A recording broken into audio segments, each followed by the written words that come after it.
So అసలు phone tapping కాంగ్రెస్లో అంతర్గత రాజకీయాలు ఈ ఇష్యూలోకి వెళ్ళడానికి ముందు రేవంత్ రెడ్డి గారి డావోస్ పర్యటన ఫలవంతమైనట్లేనా?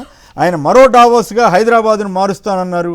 ఫ్యూచర్ సిటీ వేదికగా జూలైలో world economic forum follow up సమావేశం కూడా పెట్టే ప్రయత్నం చేస్తున్నట్టుగా చెప్పారు. సో ఇది గర్వకారణం అవుతుంది కదా సహజంగానే. సో చరణ్ గారు చెప్పండి, ఈ మరో దావోస్గా హైదరాబాద్ ఎలా మారుస్తారు? నిజంగా మారిస్తే గొప్ప విషయమే, కానీ అచ్చంగా చంద్రబాబు గారు అమరావతిని దావోస్గా మారుస్తాను గతంలో ఉన్నారు. ఇప్పుడు ఆయనకంటే కొద్దిగా బెటర్ అనుకోండి, హైదరాబాద్ పెద్ద సిటీ కాబట్టి. హైదరాబాద్ దావోస్ అయిపోతుందా సార్? ఇప్పుడు దావోస్ అనేది ఒక వేదిక. అక్కడ దావోస్ సంబంధించిన వేదికలో చాలా మంది పెట్టుబడులు పెట్టే వాళ్ళు కావచ్చు, పెట్టుబడులు మా రాష్ట్రంలో పెట్టండి, మా దేశంలో పెట్టండి అని చెప్పేసి అక్కడ పోయి రిక్వెస్ట్ చేసుకునే ప్రయత్నం కూడా జరుగుతుంది. దానిలో భాగంగా గ్లోబల్ సబ్మిట్ సంబంధించినటువంటి ఆల్రెడీ హైదరాబాద్ లో ఫోర్త్ సిటీ లో గ్లోబల్ సబ్మిట్ కూడా పెట్టినాం. కాబట్టి దావోస్ వేదిక లాంటిది హైదరాబాద్ లో ప్రతి సంవత్సరం జూలై మాసంలో పెట్టి పెట్టుబడులు ఆకర్షించే ప్రయత్నం కావచ్చు, ఒక వేదిక తయారు చేసుకుంటే బాగుంటుందని చెప్పి ప్రభుత్వం భావించింది. అది ఇంకా ప్రాథమిక దశలో ఉంది. అంటే దావోస్ లాగా హైదరాబాద్ కూడా ఒక వేదిక అయితే భారతదేశం కాదు ప్రపంచ దృష్టిని కూడా ఆకర్షించవచ్చని చెప్పి ముఖ్యమంత్రి గారు భావించారు. కాబట్టి ఈ వేదికను అదేవిధంగా పెట్టుబడులకు నిలయంగా మార్చుకోవాలని చెప్పి ప్రభుత్వం భావిస్తే దానిలో భాగంగా ఇక్కడ ఏర్పాటు చేయాలని చెప్పేసి ఒక సదుద్దేశంతో ముఖ్యమంత్రి గారు ఈ వ్యాఖ్యలు చేశారు. ఖచ్చితంగా హైదరాబాద్ కు అన్ని రకాల అంగులు ఉన్నాయి. ఎందుకంటే హైదరాబాద్ భారతదేశంలో ఏదైతే మెట్రోపాలిటన్ సిటీస్ ఏదైతున్నాయో బెంగళూరు, హైదరాబాద్, ఢిల్లీ, కలకత్తా, అదేవిధంగా అదే చెన్నైకి ఏదైతే కాస్మోపాలిటన్ సిటీస్ ఉన్నాయో అన్ని రకాల వసతులు కూడా ఉన్నాయి. కాబట్టి హైదరాబాద్ వేదిక అయితే బాగుంటుందని చెప్పేసి ప్రభుత్వం భావిస్తాం. దానిలో భాగంగా పెట్టుబడులు బాగానే వచ్చినట్లయినా, పెట్టుబడులు పర్వాలేదా? ఇక్కడ ఏపీకి అయితే ఏమి అనౌన్స్ చేయలేదు, కానీ అక్కడేం వచ్చినట్టు ఒప్పందాలు అయినట్లేదు. కానీ ఇక్కడ 29,000 కోట్లు ఎంతో వచ్చినట్లుగా వార్తలు వచ్చాయి, ఎంఓయూలు కుదిరినట్టుగా. సో అంతవరకు హ్యాపీయేనా? మరి గతసారి వెళ్ళినప్పుడు వచ్చినాయి ఏమన్నా ఆచరణలో ఇంప్లిమెంట్ అయినాయా? సార్ ఇప్పటి వరకు 3 సార్లు దావోస్ వెళ్ళిన ముఖ్యమంత్రి గారు, గతంలో కేసీఆర్ ఏనాడు దావోస్ వెళ్ళిన పరిస్థితి కూడా చూడలేదు. అదే కాకుండా ఫస్ట్ సారి కావచ్చు, సెకండ్ సారి కావచ్చు, ఈసారి థర్డ్.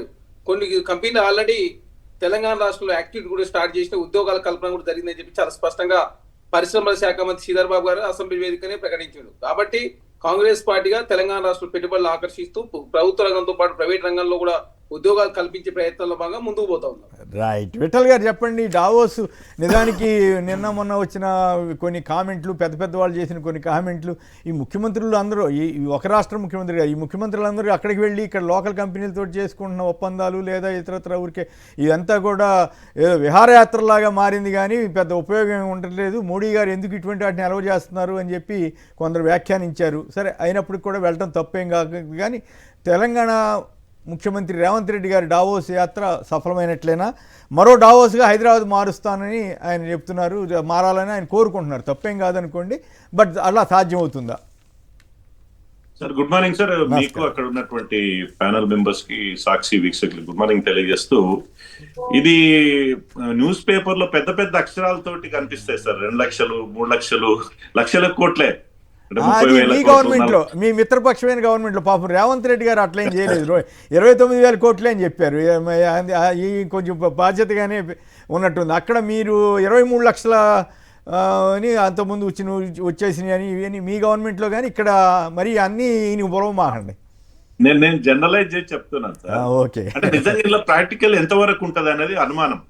ప్రజలు 2 లక్షల కోట్లు వచ్చినాయి, 1,000 కోట్లు వచ్చినాయి అంటే సంబరపడతారు. అయ్యో మాకు వస్తాయేమో, మాకు సంక్షేమ పథకాలు వస్తాయేమో, అభివృద్ధి జరుగుతుంది అనుకుంటారు. ఆ ఎంఓయూలు రాసుకున్నంత మాత్రాన ఆ ప్రాజెక్టులు రావాలంటే దశాబ్దాల కాలం పడతాయి సార్. ఇప్పుడు ఎందుకంటే దానికి ల్యాండ్ ఇవ్వాలి, ఇన్ఫ్రాస్ట్రక్చర్ క్రియేట్ చేయాలి, పర్మిషన్స్ ఇవ్వాలి, గ్రౌండింగ్ జరగాలి, వాళ్ళు ఇన్స్టాలేషన్ చేయాలి. అప్పుడు ఈ మధ్య కాలంలో బ్యాంకులు 1,000 కోట్ల రుణాలు ఇవ్వాలి. ఈ మధ్య కాలంలో ఏదైనా జరిగితే వాళ్ళు విత్డ్రా అయిపోతారు సాధారణంగా. సో ఇది ప్రాక్టికల్ గా ఎంతవరకు సమంజసం, ఎంతవరకు నిజం అనేది మనం చూడాలి. పేపర్ లో చూస్తున్నాం అంతేగాని. మరో డావోస్ గా హైదరాబాద్ అన్నారు, బాగుందా స్టేట్మెంట్? అయితే హైదరాబాద్ అనేది ever green development city sir. It's definite now it has become international city. మన హైదరాబాద్ అనేది డెఫినెట్ గా భారతదేశంలో ఒక కీలకమైనటువంటి నగరం.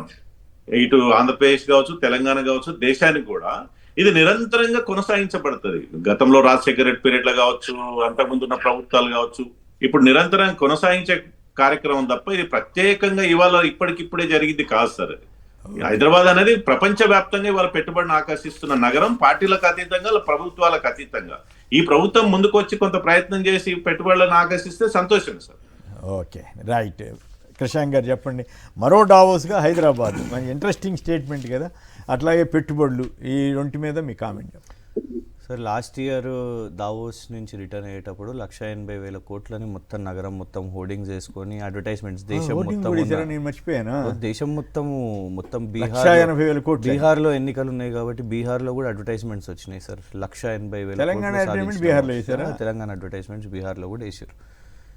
కానీ తర్వాత ఇక్కడికి వచ్చింది ఏంటిది, అవి గ్రౌండ్ అయినవి ఏంటిది అంటే 2024లో కూడా దావోస్కి వెళ్ళినాయి. గోది ఇండియా 5,000 crores అని రేవంత్ గారు సొంత వాళ్ళ బ్రదర్ కంపెనీతోని అక్కడ దాకా పోయి, సొంత బ్రదర్ కంపెనీ అనుముల జగదీష్ గారి కంపెనీతోని 1,000 కోట్ల ఒప్పందం అని చెప్పి, ఇట్లా ఇవన్నీ ఒప్పందాలకు మాత్రమే, కానీ ఇక్కడికి వచ్చేవి గ్రౌండ్ కూడా కావు, maximum bogus companies.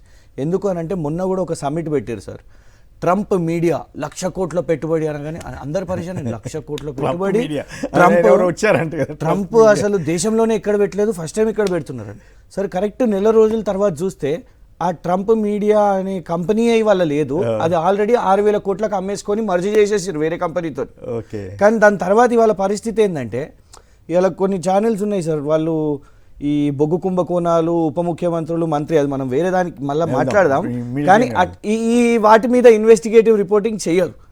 So point ఏంటంటే సార్, ఇవాళ మనం చూస్తున్నాం రాజీవ్ శుక్లా గారు అని Congress working president member, working committee member, వారు సీనియర్ ఎంపీ కూడా, వారు దావోస్ సమిట్ అనేది షో ఆఫ్గా మార్చేసిర్రు ముఖ్యమంత్రులు అనేది వారన్నారు జస్ట్ 2 days ముందు.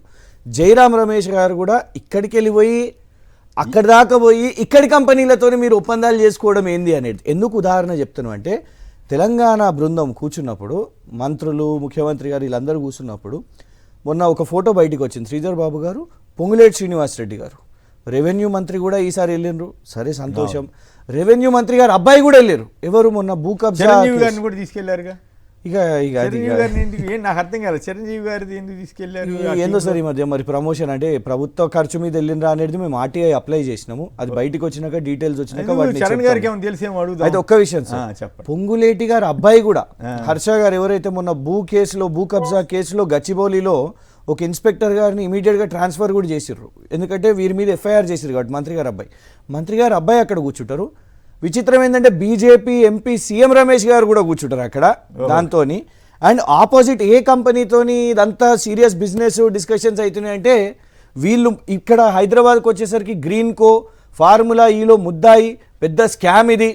గ్రీన్కో కేటీఆర్ గారు కలిసి చేసిర్రు ముడుపులు అని, ఆ గ్రీన్కోతో దావోస్ దాకా పోయి అక్కడ ఒప్పందాలు చేసుకున్నాడు సార్. ఓకే, అంటే పంపకాలు వాటాలు అనేటివి ఇక్కడనే కాదు, వీళ్ళ లొల్లి దావోస్ దాకా పోయి కూడా అదే చేస్తున్నారు. ఇలా దావోస్ సిగ్గుదీసిన పరిస్థితి రేవంత్ రెడ్డి గారు. ఇప్పుడు దావోస్ నుంచి ఫీజు కట్టి, ₹1 కోటి ఫీజు కట్టి హార్వర్డ్లో ఒక 5 రోజులు ఏదో స్టూడెంట్గా ఇవాళ గవర్నమెంట్ ఖర్చు సార్, గవర్నమెంట్ లీడర్షిప్ కోర్సు.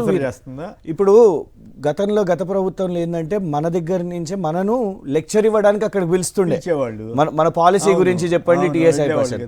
కానీ ఇప్పుడు పాలసీ మేకింగ్ అనేది లేదు. ఇవాళ ట్రాఫిక్ చలాన్లు ఆటోమేటిక్గానే కట్ చేసేయండి, బ్యాంకులకి వెళ్ళి తీసేసుకోండి పైసలు, అట్లాంటి పాలసీలు ఇవాళ కొత్తగా వస్తున్నాయి. కాబట్టి ఇవాళ స్టూడెంట్గా మారిన పరిస్థితి, వారి స్టాఫ్కి అవర్ గవర్నమెంట్ పీపుల్ ట్యాక్సెస్ నుంచి మనం ఖర్చు పెడుతున్నాం సార్.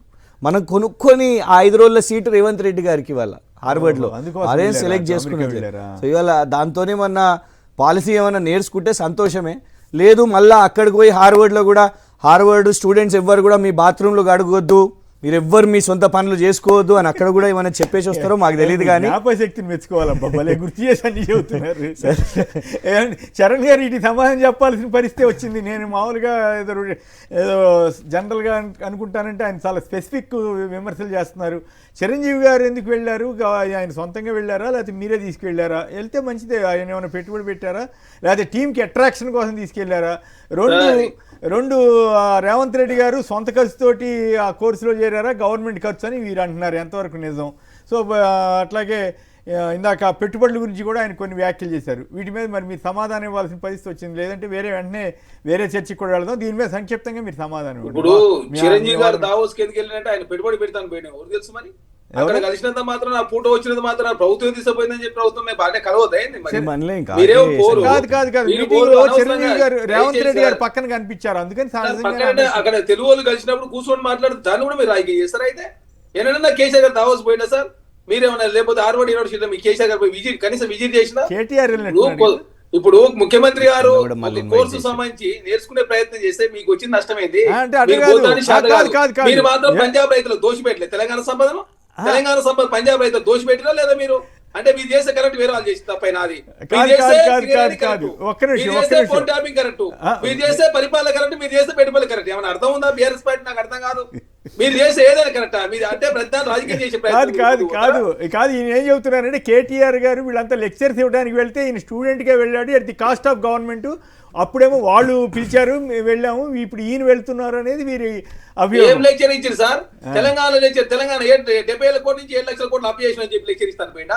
కేటీఆర్ గారు ఏం చేసిరని మీరు సింగరేణి దోస్తులందుకు పోయినారు ఫోన్ ట్యాపింగ్ చేసినందుకు లెక్చర్ ఇస్తారు పోయినారు కేటీఆర్ గారు అవును ఉందా అర్థం నాకు అర్థం కాకర్త ఉండాలి చెప్పేది ఏమిటి ఇప్పుడు ఎందుకు రేవంత్ రెడ్డి గారు అసలు కాదు కాదు ఓకే రేవంత్ రెడ్డి గారు సొంత ఖర్చుతో వెళ్ళారా ప్రభుత్వం ఖర్చుతో వెళ్ళారా లీడర్షిప్ కోర్స్ అన్న దాంట్లో చేరడానికి అన్నది ప్రశ్న దానికి డైరెక్ట్గా సమాధానం ఉండి చెప్పండి లేకపోతే లేదు చిరంజీవి గారిని ప్రభుత్వం తీసుకెళ్ళిందా ఆయన సొంతంగా వెళ్తే అక్కడ కలిశారా ఆ రెండుకి మీ దగ్గర సమాచారం చిరంజీవి గారు అయితే వారు అక్కడ కలిసింది మాత్రమే ఇక్కడ ప్రభుత్వము తీసుకోపోదు ఇంకోటి హర్ష గారు పోతే మీకేందండి నాకు అర్థం కాదు హర్ష గారు అక్కడ ఉంటుంది ఆయన మనిషి కాదా ఆయనకు స్వేచ్ఛ లేదా అంటే మీకు చెప్పినట్టు హర్ష గారు వినాలా లేకపోతే పొంగులేటి శ్రీనివాస్ రెడ్డి వినాలా ఏమన్నా అర్థం ఉందా మీరు చెప్పేది వాళ్ళు అక్కడ పోతుందని మీరేమనండి నాకు అర్థం కాదు మీరు డిక్టేట్ చేస్తారు ఏందన్నా మీలాగా ఏమన్నా తెలంగాణ రాష్ట్రంలో డ్రగ్స్ ఎంకరేజ్ చేస్తా ఆర్డర్ స్పీచ్ ఇచ్చినావు కేటీఆర్ మరి డ్రగ్స్ కావచ్చు ఫోన్ ట్యాపింగ్ కావచ్చు ఇదే పద్ధతి కాదు ఇది నేను అడిగిన పాయింట్స్ ఏంటి ఇది ఇట్లాంటి అనొద్దు డైవర్షన్ కాదు కాదు మీరు వ్యక్తిగత విమర్శలు చేస్తే కాదు వ్యక్తిగత విమర్శలు చేయమాకండి వ్యక్తిగత విమర్శలు ఎవరు చేసినా కూడా సమాధానం లేక అనుకుంటారు వ్యక్తిగత విమర్శలు చేస్తే సమాధానం లేక వ్యక్తిగత విమర్శలు ఎవరైనా గ్లోబల్ సమ్మిట్ హైదరాబాద్ ఏర్పాటు చేశారు మరి ఇంత తెలివి కదా కేటీఆర్ గారు బయోడైవర్సిటీ సమ్మిట్ నాకు అర్థం కాదు ఏది పడుతుంది మాట్లాడతాను మీ ఒక్కలే సిల్లీగా మార్కెట్ లో మీరు మాట్లాడతారు నాకు అర్థం కాదు రైట్ ఓకే